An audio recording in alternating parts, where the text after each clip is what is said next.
وہ 12 سال کی بچی جس کے ساتھ ایک ٹیچر نے زیادتی کی اور اس کے بعد اس کو مار دیا۔ اب اس ٹیچر کی وہ رشتہ دار، فیملی والے، وہ سارے شیطان، دو نمبری اور گنڈے آدمی ہیں۔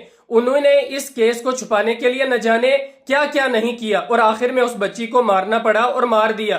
لیکن اس کے ساتھ سب سے زیادہ ذمہ داری ان ڈاکٹروں کی بھی آتی ہے، چاہے وہ کشتواڑ کے ہاسپٹل والے ہوں، چاہے ڈوڈا ڈسٹرکٹ ہاسپٹل کے ہوں۔ وہ ڈاکٹر بھی اس میں شامل ہیں جنہوں نے رشوت لے کے، پیسے لے کے اس بچی کا کوئی کیس پولیس کے حوالے نہیں کیا اور خود سارا کام کیا۔ پیسوں کے بغیر تو کوئی ڈاکٹر ایسا کام نہیں کرتا، اگر رشوت لے کے کی جو ڈاکٹر، وہاں پہ لوگ ان کے پاس بڑی تمنا، بڑی چیزیں، سارا کچھ لے کے جاتے ہیں، بڑی امید لے کے جاتے ہیں۔ اگر وہ ڈاکٹر ہی پیسے لے کے، رشوت لے کے کسی کا قتل کرنے لگ جائیں اور کسی کو یہاں سے وہاں کرنے لگ جائیں، تو پھر ان ساری چیزوں کا ذمہ دار کون ہے؟ حالانکہ وہ فیملی والے جو اس ٹیچر کے رشتہ دار تھے، فیملی والے تھے، ان کی ایک پنچایت ہوئی جس میں انہوں نے ایک ایسے اپنے رشتہ دار، ایک لڑکا جس کا نام اقبال بتایا جاتا ہے، اس کو لایا، اسے کہا کہ یہ کیس سارا تو اپنے سر لے لے، اپنے ذمہ لے لے کہ میں نے یہ سارا کام کیا ہے۔ تو اس نے وہ اپنے ذمہ لے لیا، پیسے لینے دینے ہوئے ہوں گے، پیسے دیے ہوں گے اس کو، تو اس نے اپنے سر لے لیا، وہ بھی ذمہ دار ہے۔ پھر اس ٹیچر کا چاچا، اس کی فیملی والے، وہ سارے اس کے ذمہ دار ہیں، اور اس کے گاؤں والے بھی ذمہ دار ہیں، اور خاص کر کے اس کا باپ ذمہ دار ہے۔ جب باپ کو اپنی بیٹی کے بارے میں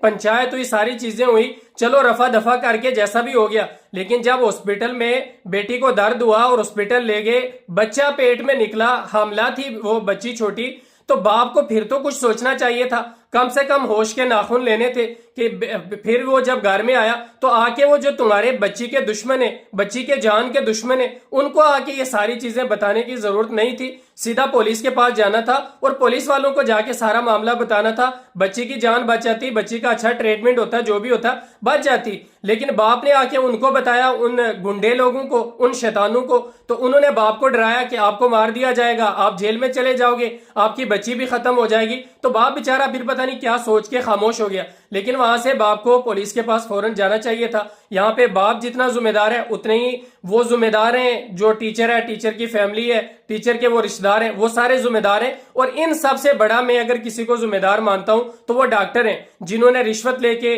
کرپشن کر کے، پیسے لے کے بچی کا ایک ہاسپٹل نہیں پھر دوسرے ہاسپٹل میں منتقل کیا، ریفر کیا، وہاں پہ بھی جا کے ساری چیزیں ایسی ہوئی۔ جب اس بچی کا آپریشن کیا گیا تو اس کے اندر بچی کی عمر کتنی تھی؟ 12 سال کی، اور ڈاکٹروں کو بتایا گیا کہ یہ اس کا سسر ہے، یہ اس کا شوہر ہے، ساری چیزیں ڈپلیکیٹ بتائی گئی۔ کیا وہ ڈاکٹر آدھار کارڈ نہیں چیک کر سکتے تھے؟ کیا وہ ڈاکٹر آدھار کارڈ نہیں منگا سکتے تھے؟ کیا 12 سال کی بچی، کیا اس کی عمر ڈاکٹروں کو پتہ نہیں لگی کہ یہ اتنی چھوٹی بچی ہے؟ یہ ساری چیزیں دیکھنے کے بعد بھی اگر ڈاکٹروں نے کارروائی کی تو اس میں سب سے